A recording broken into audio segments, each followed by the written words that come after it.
What's up? So in this video, I want to talk about the Drive Your Dream Car for Free program by Oscar and Jesus.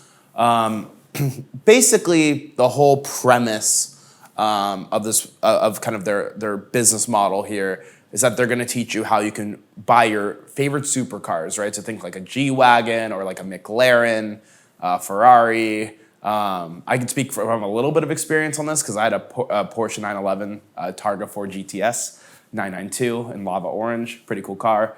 But the whole idea of this business model is that you go buy really cool cars, and even if you don't have the best credit or whatever, there's like financing and ways you can kind of leverage the bank to get the loans to get these cars. And then you put them on services like Turo. So Turo is like a car rental service, or you go broker it to exotic car rental companies. And the whole idea is that by renting out the cars, the rental, like other people renting these supercars, they cover the payment and the insurance and gas. So you basically now, 1 week out of the month or whatever, the days that it's not rented, you get to drive the supercar yourself, and other people are paying for it. Like, the problem I have with this business model is that it sounds very idealistic when your cars get rented out, right? So you go buy a McLaren, mind you, like I'll speak on experience, like when I got my Porsche 911, it was, a lot of times the smartest way to do these things is a business lease. So a lot of times like you'll do a business lease, and then at the end of the 3 years, so you can write some portion off your business. You can't write all of it off because obviously I was using some of it for personal, but you can write off some portion of it, and at the end you buy it out. So that's what I did, and I ended up buying out the car. But the payment, mind you, is really expensive. So in my case, I could afford the car outright. So I would never buy a car at that price tag if I couldn't write a check. It was just beneficial tax-wise to business lease it. But what happens is, like, a lot of people who get into programs like Oscar and Jesus' program is like they don't have the money for it. So like my payment, I think it was like $4,500 a month. Because you want a bigger payment if you're doing a business lease, because that's the part you can write off. You can't write off the buyout at the end.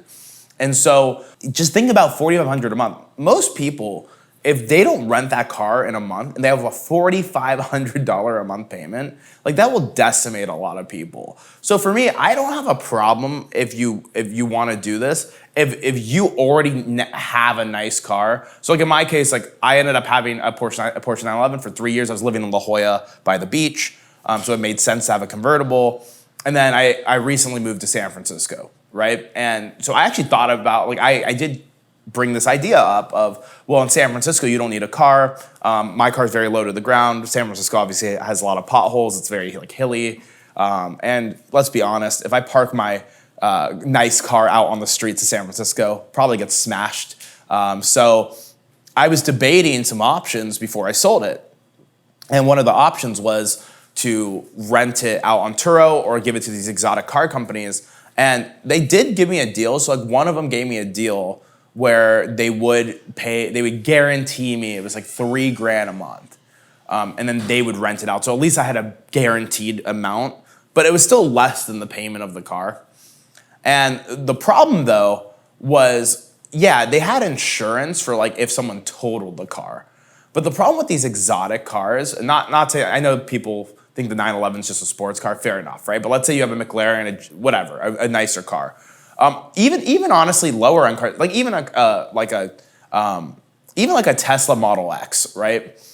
When you get to cars that are $80,000, $100,000, $150,000 in value, it's the little micro things that break that you can never call insurance on, and you'll never know. So if you're slowly wearing out your suspension, if someone's drifting your car, doing donuts in your car, you might not notice that today or tomorrow, but that wear and tear is gonna screw you a year, 2, 3 years from now when you're trying to sell it. And it's like little things too, right? Like I ended up selling my car, and I got really lucky because when I sold it, the market was really hot. So I actually sold it for more than what I bought it for, right? So I bought it for $209,000. It was a fully loaded, tricked out 992 Targa 4 GTS Porsche 911. Literally every option checked.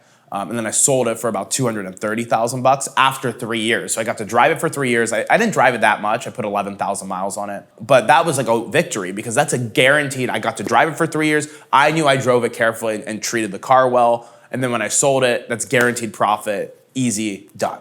The problem with these rental things is that you're rolling the dice. It reminds me so much of Airbnb arbitrage, right? Which is like if you already bought the home, like it was your primary residence, it's a little bit less of a risk because you already have the home, you're already paying a mortgage anyway. So it's just additional money if you Airbnb it out.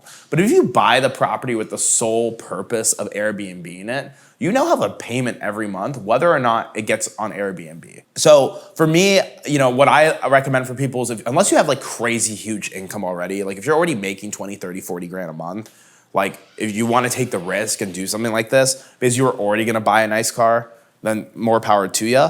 But I recommend, like what I do is I build little websites on Google, rank them for small businesses, think like towing, roofing, tree care, rank them on Google. And then I go rent the leads, kind of sell the data of the sites to business owners and make $500 a month, $1,000 a month, make little streams of reoccurring income. And the reason why I felt like I've just done really well on that is because it's low capital. It's only a few $1,000s to start. And there's no commitments, right? So like once you're in a few $1,000s, other than like $20, $30 a month for web hosting, if things go wrong, you're not out, you're not committed to a $200,000 car. So if you want to see the business model I do, you can look at it down somewhere in the description below. But yeah, long story short, it's not that this can't work. It's just the risk to reward ratio doesn't make sense to me. But obviously, if you make a lot of income, if you already are making like 400 grand a year, go for it. But if you're trying to start and get from your first 0 to 5 grand a month online, I recommend the stuff we do. You can check it out in the description below. Hey, what's going on, everyone? My name is Shiv. Welcome to my channel. I talk a lot about business, entrepreneurship, mindset, but more importantly, how it revolves around what I do, which is SEO. I do it specifically for small businesses, think like mom and pops, tow truck owners, tree care, roofing, things like that. About 400 different types of small businesses in small cities. So cities that are less than 350,000 in population. If you want to learn more about the business model I do and how I've taught a lot of other people to make passive income online, ethically, normally, check the link down below somewhere. You can read more about it.